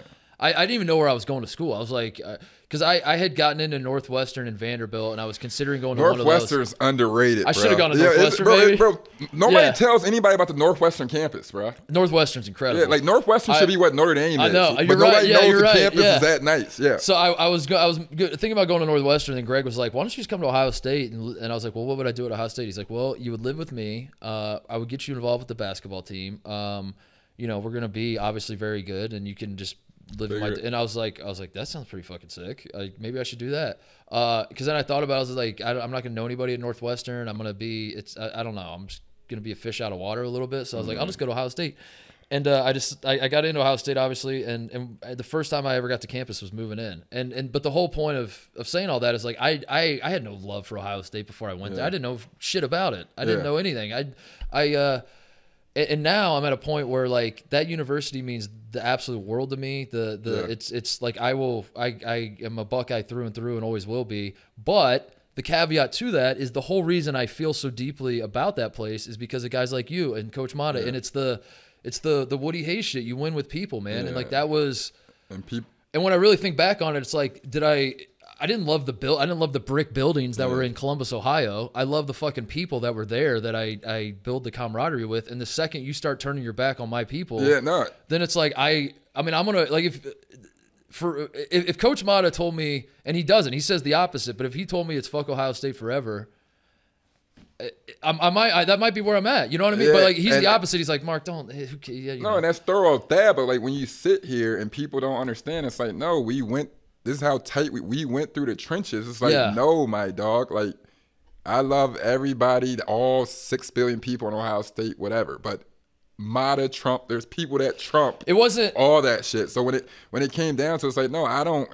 Ohio State made me who I am. But like, at the same time, like, no, my guy just got done Yeah, in or whatever. Like, I wish I could take a bullet with him. Yeah, that's how I was. That's how I felt. Yeah, I said some shit that people thought would be regrettable. I mean, I said some shit about Gene. I said some shit. Oh yeah, like, I think Gene was pissed at me too. Dude, I did. I mean, yeah. I got Big Ten Network was trying to hire me. I remember that. I tweeted something about like Gene showing. I think the phrase I used was like Gene showed his ass or something. And I was in talks to like do something with Big Ten Network, and then I tweeted that, and they were like, "We can't work with you." And my agent was like, "You kind of fucked that up." And I was like, I remember sitting there thinking like, did I fuck? And then I was like, no. I mean, I don't at the end of the day, if I'm riding for my guys, like I'm not gonna apologize for that. And I'm cool with Gene now, and like I've talked to Gene, you know, like it's whatever. But like, I'll never if I overstep some bounds and I do it from a place of like defending my guys, I'll never regret that ever. And what people don't understand either, it's like, no, Gene, the same way you made, I might have made you upset, I would have done it for you. I would have done it for vice versa. Yeah. And then when it comes down to it, it's like, all right, so now you're looking, there's 100,000 people mad at me to protect my guy. Yeah. So ask me how I'm going out. Yeah. With my guy. Mm-hmm. And I mean, that's why guys like us can't be in top positions, though. I know. Like, do you understand what I'm saying? It's like, hard, man. Because it's hard. You know I get way too emotional. I do. I get the emotions factor into stuff. I don't want to be a leader of anything. Because I can't. When you break it down, I mean, as an athlete, you can't. You learn. You just can't half-ass it, or you're gonna get ran out. Like, you have to be both feet in. Yeah. And you take in that great pride, and that's a Buckeye. Last thing I want to hit, and then I'll let you go because you got shit you got to get to. Brad Stevens. That's the man. That's a motherfucking man. He coached you, right? Dude, he coached me. I made him the coach he is. I was the first player he ever coached. I mean, 22-year-old Brad Stevens coaching third grade me set him on the path to be what he is today, I think. That's what people are saying. Bro, that is a crazy story, bro. It is, right? If you think about it. Dude, I describe myself as the Forrest Gump of basketball. That like I'm just like a doofus wandering through the basketball world, and somehow I'm like, oh yeah, I was coached by Brad Stevens, and like people, I played high school basketball with Gordon Hayward. You know, like I was like, you know what I mean? Do you ever feel like you should be a butler? I always be like, I should have been a butler. I always think I should have gone to butler. Out of everybody at Ohio State is basically a butler. Yeah. Like everybody's like, because some people weirdly enough don't even know that I don't know how it happens, but there are some people that don't even realize that like I know you and like we played together weirdly because like they associate, like some Indiana people just associate me with Greg and Mike. Yeah. So they're like, oh shit, you were on the team with Turner? And I was like, on the team with Turner? Yeah, what we the were fuck? there the whole time. Yeah. But like it always just blows people's minds how like I just always seem to be like every team I'm on somehow like there's like a legendary figure alongside me that like goes on to Yeah, but I take that. But there's certain people you realize you're in the right place, though. Yeah, I do. Like, do you understand? Think like, you should take great confidence in being like, no, I would be like, I'm the it factor. I don't think I'm the reason, but I do think I do think I have a good skill set of like identifying people who are really good and like almost in your words, riding their coattails of like just like it's. But I don't see it as that. I'm not like I'm going to use this for leverage. It's more of like, that guy's really fucking talented, and I want to be around him. And that guy, that's not what Brad Stevens was. Brad Stevens was just coaching a local team in Indiana, and I happened to be on it. But I am good at that. Of like, I like his aura. I think that guy's talented. I want to be around him, so I just kind of gravitate over there. So maybe there's something to that. But is he coaching again? You don't think so? Nah, I don't. That's what everybody asks. They say he's never coaching again. I want him to coach Team USA. That's what I want. To be honest with you, bro, Brad's only like what 40? Yeah, 38, I think. Yeah, something like that. He looks 15. His son, I believe his son, shout out Brady. Brady is a junior, I believe, so he should be ready to go to college. I think So once his son goes to college, maybe we get it. Maybe. I don't even want him. I don't know what I want. I want him to he's not Phil Jackson, but I will say this: like I want him to come out and coach it, like have a team set and him coach a great team. Come back, but he could coach a bad team though too. This is my idea, Evan, and I swear it's a great idea. Is I want Brad Stevens to be the permanent United States basketball coach. I like that. Instead of having like Steve Kerr be the coach of the Warriors, but then he shifts over to USA and then back to the Warriors. Brad Stevens, his only job all year. Is he is the coach of the United States. I like that. He spends all of his time trying to put the roster together of the system he wants to run. He's talking to, because this is how like it works in soccer. No, but also why don't we do that with basketball? Yeah, and he's with two of the top 5 young dudes. That's what I'm saying. Yeah. No, totally. That's his full-time job, and he's Captain America. Let's make a T-shirt. We should make a T-shirt. We ride behind Brad, and he's just like. I'm with that. All right, I'm with that. No, I like that a lot. I like that a lot. That's all I want to do. We need to do something about that. Shout out to Steve Kerr and everything, but. Listen, man, I love you. I do. Love you too. It's been a roller coaster 15 years, and there were times where I was like, if I bump into Evan, I don't know. You're the only guest I've ever had on this podcast that's tried to fight me multiple times. You've swung at me many times, but you're also the only dude. Well, I guess Greg would count, but like you're the only dude on the podcast that I would take a.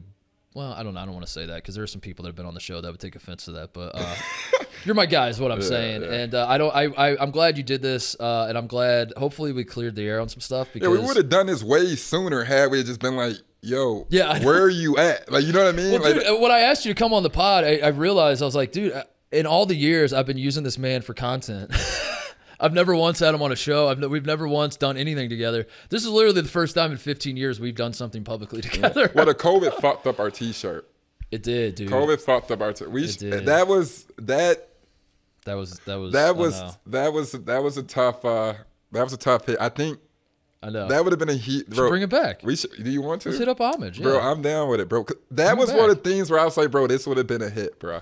Yeah, they made an NBA Jam T-shirt. Yeah, bro. Yeah. Can we advertise that on here? Yeah, advertise it. Yeah, right, it's my show. It's the Mark Titus show. I can do whatever I want. Yeah, let's do that, bro. We should definitely do that. But no shit, Titus. You the man. I'm glad to see we're sitting here at this level because at the end of the day, like a lot of dudes played college. Yeah. And they could be meeting at a bar trying to figure out who's going to pay for $2 beer, and we're sitting as bosses. We both found ways to make it, and we're sitting as bosses. And look at us. And our 30s still single. All right, man. Appreciate you doing it. We'll do it again. I'm in Chicago now. We can do this as much as possible. Pause. We'll do whatever. All right, Evan Turner.